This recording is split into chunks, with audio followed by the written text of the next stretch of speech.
morning, everyone. My topic of discussion is thoracic outlet syndrome. Myself, Dr. Milan Snekunj, Assistant Professor in CVT's Department in UN Mehta Institute of Cardiology and Research Center. So, we will cover this topic under these following headings. Introduction part, review anatomy of thoracic outlet region, potential causes of thoracic outlet syndrome, potential entrapment sites, epidemiology, typical presentation, and its management. So, thoracic outlet syndrome is defined as compression of brachial plexus, subclavian vein and artery in the thoracic outlet region.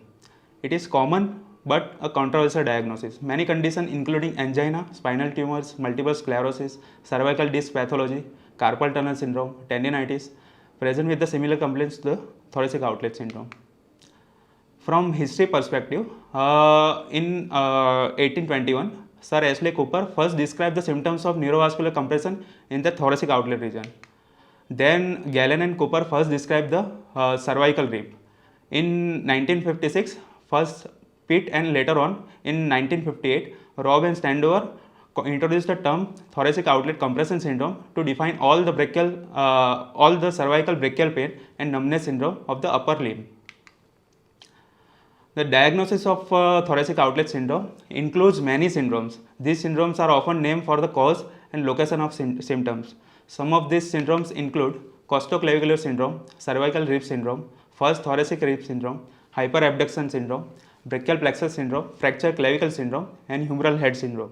So basically the controversy arises from lack of consistent definition of pathology, lack of consistent definition of thoracic outlet region, and lack of diagnostic tests available to confirm its presence, meaning that the diagnosis is often made on the basis of only history and physical examination part only.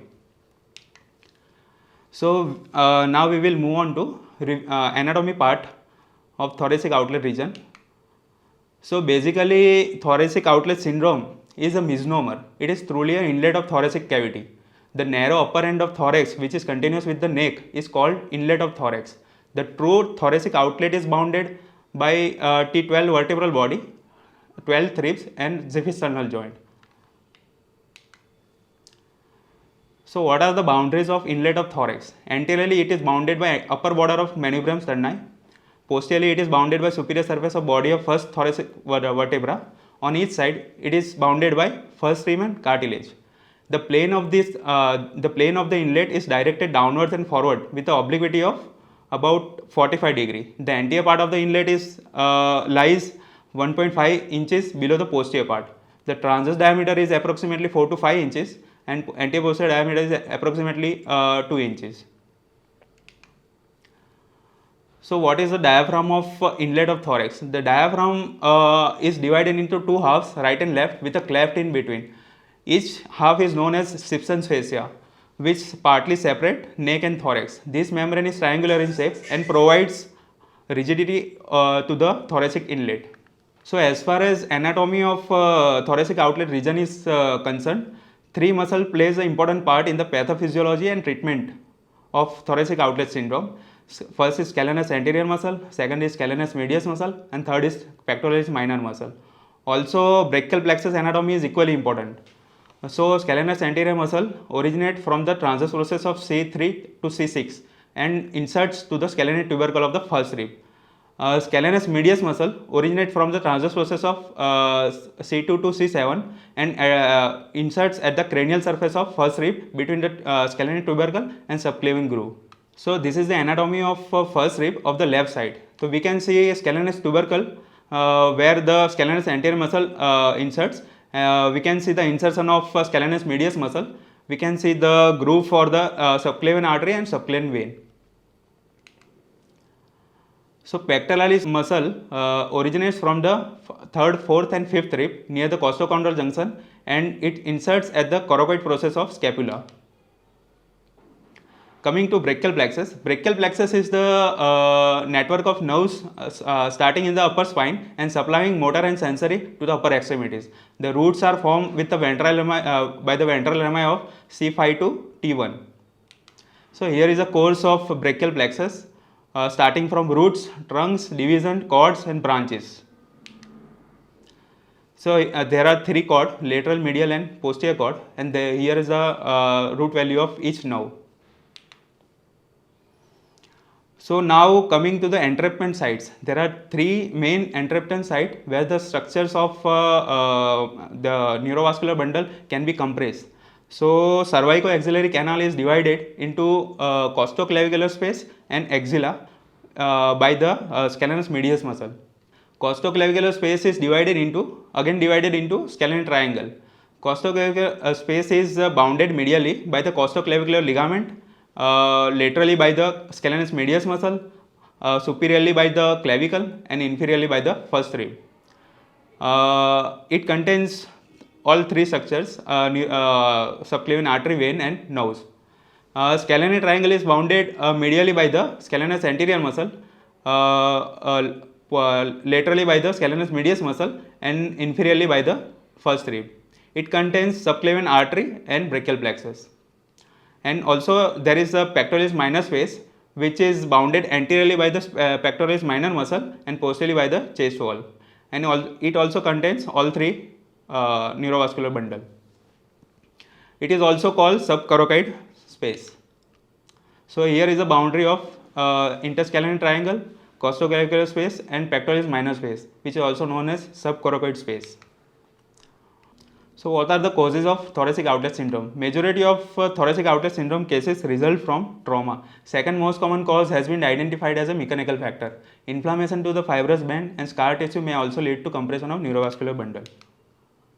Osseous factor, presence of cervical rib, which occur in approximately 0.5% of population and 5 to 9% of thoracic outlet syndrome patient.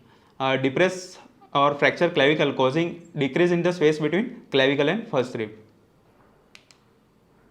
Prominent C7 transverse processes, congenital abnormality of first rib, malunion of clavicle, soft tissue factor, anomalous insertion of anterior and medial scalene muscle, hypertrophy of scalene muscle, tight pectoralis minor muscle secondary to faulty posture, and lastly soft tissue factors including brachial plexus anomalies and brachial plexus tumor. So what is cervical rib? It is an extra rib which arises from the 7th cervical vertebra, also known as neck ribs. It is a congenital abnormality located above the normal first rib.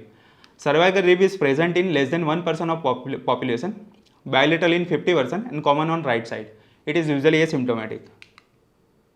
So there are 4 types of cervical rib: completely bony, completely fibrous, combined, and bony swelling. The type 3 is most common, which is partly bony and partly fibrous. So here is a figure showing cervical rib which compresses subclavian artery in the scalene triangle, and we can also observe post-stenotic dilatation. In figure A we can see bilateral cervical rib. In figure B we can see post-stenotic dilatation due to cervical rib. Now coming to epidemiology part, incidence is 1 to 2%, usually occurs in 20 to 50 years of age. Male to female ratio is 1:3. There is no racial predilection, and most common type is neurogenic TOS, which accounts for more than 95% of thoracic outlet syndrome. Second most common is venous TOS, and third is arterial TOS. Classification, depending on exact site of injury and injury component of the neurovascular bundle, it is classified into 3 types: neurological syndrome, venous syndrome, and arterial syndrome. Most common is neurological syndrome. It is also classified in uncomplicated form and complicated form. The complicated form is true TOS. So what are the symptoms of brachial plexus irritation? Tingling, numbness, usually in C8 to T1 distribution, coldness, paresis, early fatigue, progressive weakness, and discoordination of upper limb. This is a dermatome of upper extremity.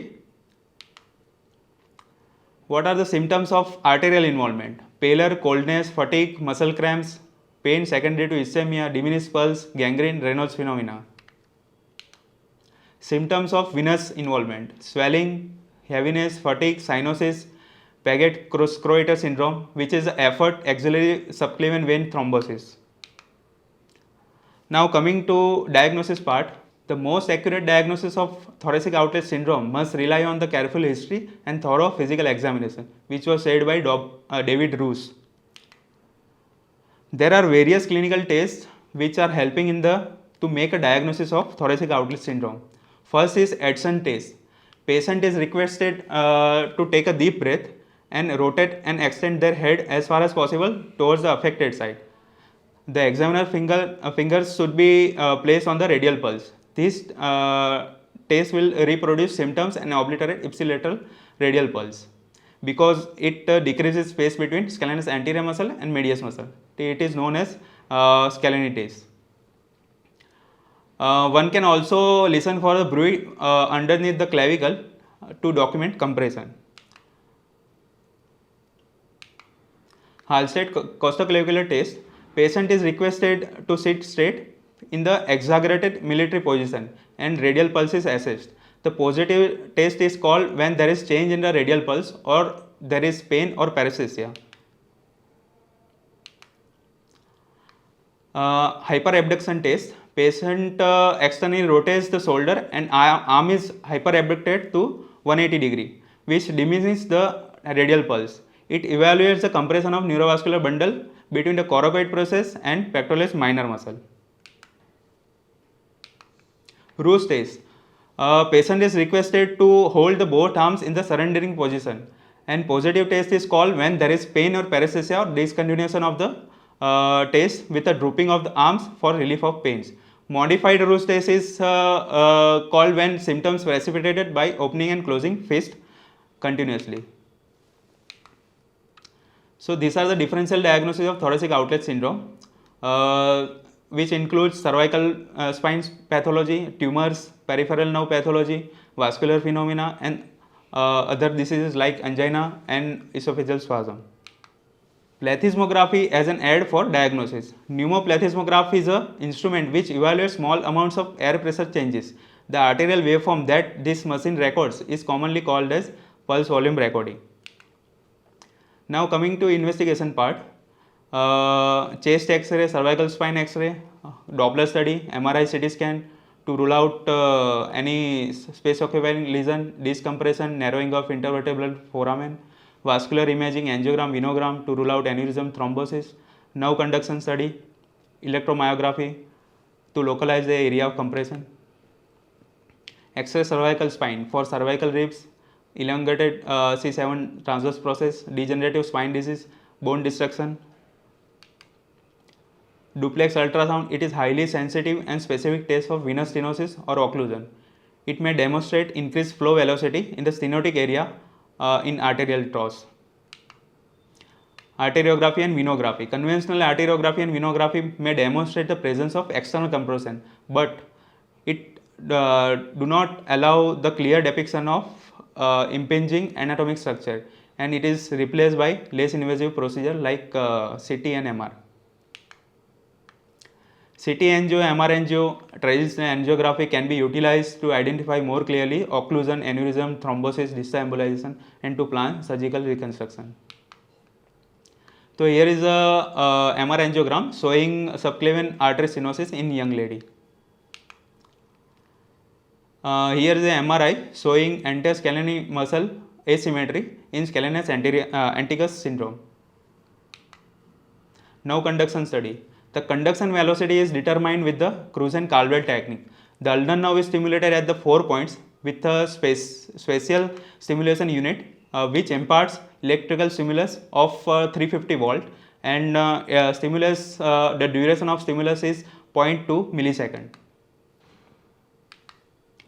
So velocity is calculated by distance between adjacent stimulation point divided by difference in latency between adjacent stimulation point. So accordingly, grading of compression is given in slight, mild, moderate and severe. Any value less than 70 milli per second indicates neurovascular compression. Now coming to treatment part, no treatment can be successful unless a proper diagnosis is made. The diagnosis of cervical spondylosis should be ruled out, as thoracic outlet syndrome is at times associated with the cervical spondylosis. The realization by the patient of a proper posture is of paramount importance to the treatment of thoracic outlet syndrome. Conservative treatment includes physiotherapy, posture improving exercises, breathing exercises, and analgesics and muscle relaxant. Surgical treatment is the last option. Now coming to surgical treatment. Indication for surgical treatment: whenever the conservative treatment fails, symptoms leading to job loss or affecting quality of life, muscle wasting and progressive loss of function, and arterial complication. So surgical treatment includes first rib and cervical rib resection and scalonectomy or combination. First rib and cervical rib resection, there are various approaches. Transaxillary approach, which is also known as Russe technique; supraclavicular approach, which is most commonly pursued; infraclavicular approach, and posterior approach. First rib resection, transaxillary approach. It is performed under general anesthesia. Patient is in side lying position with the chest at 45-degree angle. 6 cm spinal incision is kept at the level of third rib. Costochoroid ligament cut from the first rib. Anterior middle scalene muscle cut near its incision. First rib is removed, and during this procedure, if cervical rib is present, they are also removed. So here is a incision site which is at the level of third rib. Resection of first rib is recommended mostly in patient with lower brachial plexus involvement, nerve roots involving C8 to T1. This procedure is often performed before in conjunction with the scalonectomy. So what are the possible complications with the first rib resection? Brachial plexus damage, intercostal brachial nerve injury, bleeding, and pneumothorax. Scalonectomy, it is performed under general anesthesia. Chest and head is elevated to 30 to 40 degree. Neck is hyperextended. Incision made from the medial border of sternocleidomastoid to anterior edge of trapezius muscle. Scalene muscle divided and removed from the C5 to C8 level. Approximately 80 to 90% of anterior scalene muscle and 40 to 50% of medial scalene muscle are removed. This procedure is often used in the patient with upper brachial plexus compression, root involving C5 to C7, and excessively muscular or obese patient.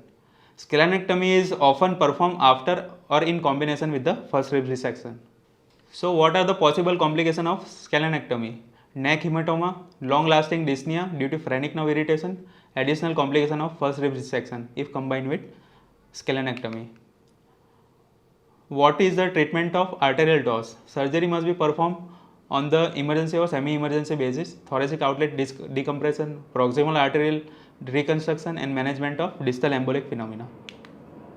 Benefits and drawbacks of surgical management. Benefits: effective in relieving symptoms in severe cases of TOS, and drawbacks is there are very high incidence of complication. To summarize, thoracic outlet syndrome is a common diagnosis, but it is often a controversial one, often made on the basis of only history and physical examination.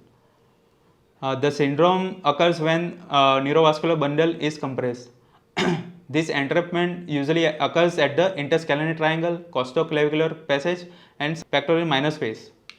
Thoracic outlet syndrome is basically result of traumatic, mechanical, or inflammatory processes and involve osseous and soft tissue component.